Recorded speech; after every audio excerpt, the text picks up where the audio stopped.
칙곡의 책사인물전. 오늘은 촉한의 정치가 겸 전략가이자 명성이 높아 와룡선생이라 일컬어지는 제갈량에 대해 알아보겠습니다. 자는 공명, 벼로는 와룡 또는 복룡이고 시호는 충무후이며 서주 남야군 양도현에서 태어났다. 친형은 제갈근이고 누나 2명, 친동생은 제갈균이다. 어떤 기록에는 제갈량의 친모는 제갈균이 태어나기 전인 제갈량이 3살쯤에 세상을 떠났고 제갈균은 제갈량의 새어머니에게서 태어났다고 한다. 친형제라고는 하나 제갈량과 제갈균은 7살이라는 나이 차이가 난다. 호족 출신이었으나 15세가 되기 전에 부친 제갈규와 모친이 돌아가셔서 한동안 숙부 제가련이 예장에서 제갈량을 돌봤다. 제가련이 죽은 후 조조가 서주대학사를 일으켰고 제갈씨 가문은 이때 피난을 가게 되었는데 형인 제갈근은 강동으로 내려간 뒤 송권의 가신으로 들어가서 생계를 책임지기로 하고 제갈량이 가문의 당주가 되어 일족들을 이끌고 형주로 피난 갔다. 이 일로 인해 제갈량은 송권에게는 매우 우호적인 성향이 된 반면 조조와는 불구대천이 되었다. 후한 말에 전란을 피하여 출사하지 않았으나 명성이 높아 와룡선생이라 일컬어졌다. 제갈량은 난을 피해 형주로 이주하였다. 제갈량이 황승원의 딸인 황부인과 결혼했으며 큰 누나는 방통의 사촌 형제인 방산민과 결혼했다. 그는 양양 인근의 융중이란 마을에서 학문과 농사로 소일했는데 이 시기에 지었다는 양보음은 현재까지 전해지고 있다. 당시 형주는 전란을 피해온 명망 높은 문인들이 많았는데 제갈량은 이들과 활발히 교류하였다. 또 그는 양양 지역의 유명한 문인이었다. 그 결과 20대 중반의 나이에 제야의 현인으로 상당한 명성을 얻게 되었다. 당시 유비는 연암에서 조조에게 패한 후 유표에게 의탁하고 있었는데 제갈량의 명성을 듣고 융중으로 직접 찾아와 제갈량을 자신의 모사로 두었다. 이때 천하삼분지계를 진언하였다. 유비는 제갈량을 얻은 것을 물고기가 물을 만난 것에 비유하였다. 이를 이르는 고사가 유명한 상고초려이다. 사실 상고초려는 제갈량이 스스로 유비에게 출사했다는 구주춘추나 위략의 기록과는 다르다. 반면 출사표와 정사 삼국지의 기록에서는 유비가 3번 만에 제갈량을 만났다는 정황이 보이기 때문에 현재에는 사실로 받아들여지고 있다. 이후 화북 일대를 석권한 조조가 형주를 공격해오자 남쪽으로 퇴각하는 유비를 수행하였다. 이 과정에서 유비는 조조군의 추격을 받아 당양에서 패주하는 등 위기에 몰리지만 유표의 장남 유기의 구원으로 강화 지역에 둔병하여 한동안 소강 상태를 이루었다. 이후 조조가 동진하자 송권에게 사신으로 가서 반조조 동맹을 성사시켰다. 결국 208년 11월 손 유연합군이 적벽에서 조조군을 격파하기에 이른다. 연희에서는 제갈량이 조조군의 화살을 소진시키거나 제사를 지내 동남풍을 부는 등의 이야기가 있지만 이는 가공이다. 정사에서는 제갈량이 적벽대전 당시 어떤 일을 했는지에 대한 기록이 없다. 정사 삼국지 선주정과 산양공제기에는 유비가 패주하는 조조군을 난군까지 추격했다는 기록이 있기 때문에 이 과정에서 참모로 종군하거나 병참 등을 담당한 듯하다. 이후 유비가 형남 4군을 정벌할 때 군사중랑장으로 임명되어 행정과 병참을 담당하였다. 즉 내정에서의 수완은 유비에게 인정받은 듯 보인다. 이처럼 세간에 구전하는 제갈량의 초인적 지략은 대부분 소설 삼국지연의에서 기인하지만 유비의 신임을 받아 중용된 것은 소설과 역사서의 기록이 일치한다. 214년 유비는 성도를 평정하고 나서 그를 군사장군으로 삼아 자신이 출병한 뒤 군량과 병사를 대도록 하였고 촉한의 황제에 오른 뒤에는 그를 승상으로 삼았으며 죽음을 앞두고는 자신이 이루지 못한 대업을 이루도록 당부하였다. 형주 남부를 장악한 유비는 이후 서촉을 차지할 계획을 세운다. 211년 한영의 장로가 유장을 공격하자 유비는 이를 구원한다는 명목으로 서천으로 출병하였다.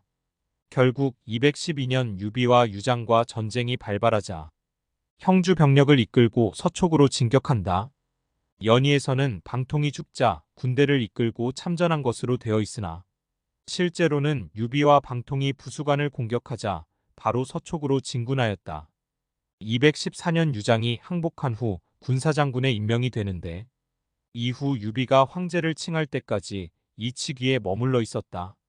군사장군이란 직위가 이름을 붙여 만든 자포직에 속하므로 이 시기에는 유비 정권 내에서 제갈량의 위상이 높지 않았다는 평가도 있다. 하지만 정사 삼국지 가우전에서 조조가 제갈량의 정치가 뛰어나다고 평가한 기록이 있기 때문에 그 권한이 상당했으리라 주장하는 이도 있다. 이 시기에 새로운 법률인 촉과를 만들고 익주의 국가적 구조 조정에 참여하였다. 219년 유비와 조조 간의 일생일대의 격전인 한중공방전이 발발한다. 반년간에 걸친 전쟁은 유비의 승리로 끝나는데 연희의 기록에서는 갖가지 계책을 펼쳐 조조군을 격파한 핵심 브레인으로 묘사되어 있지만 실제 한중공방전에서 유비를 수행한 참모는 법정, 황권이었다.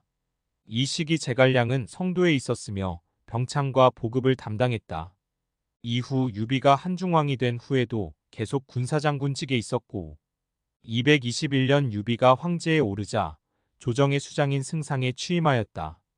222년 선주는 송권의 공격으로 패사한 관우의 복수를 위해 동호를 공격하는데 이때도 성도에 머물며 내정과 병참을 관장하였다. 223년 이릉대전에서 패한 선주가 백제성에서 병사하자 상서령 이영과 함께 탁고를 받아 후주를 보좌할 고명 대신이 되었다.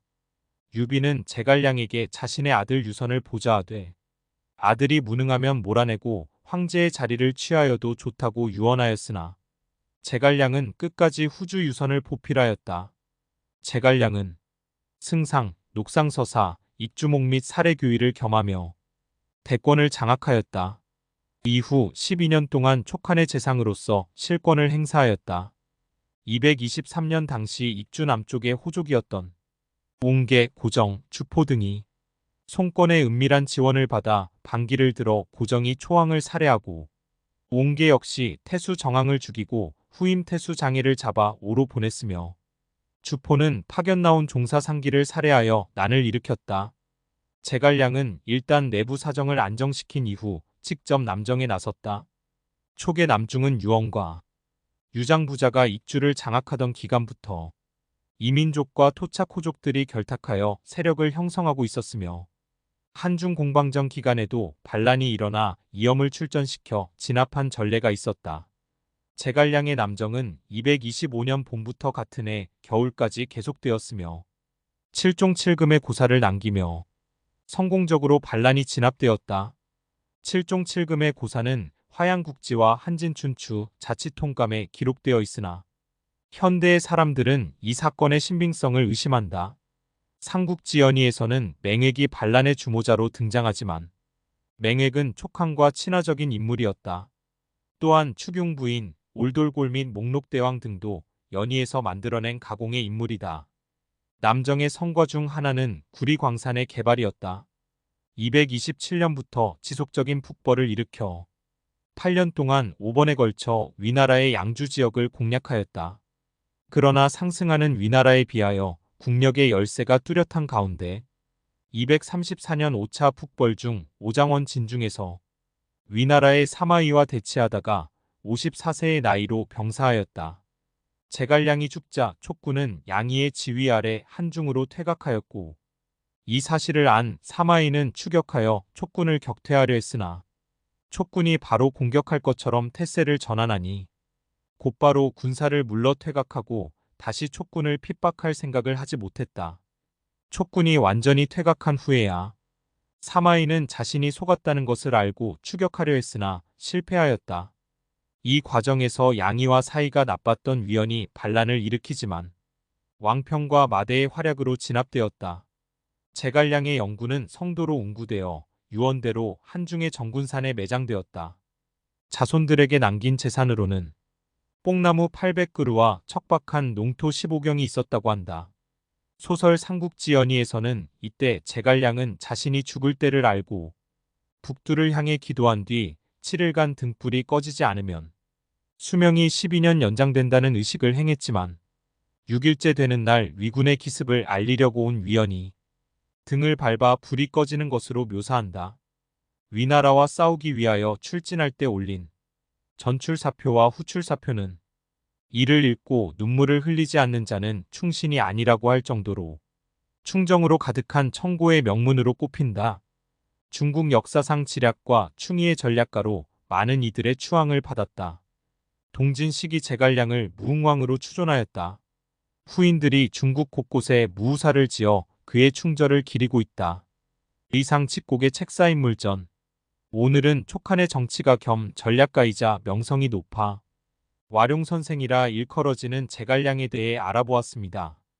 위 내용을 참고하셔서 여러분의 양심 공부에 활용하시길 바랍니다. 경청해 주셔서 감사합니다.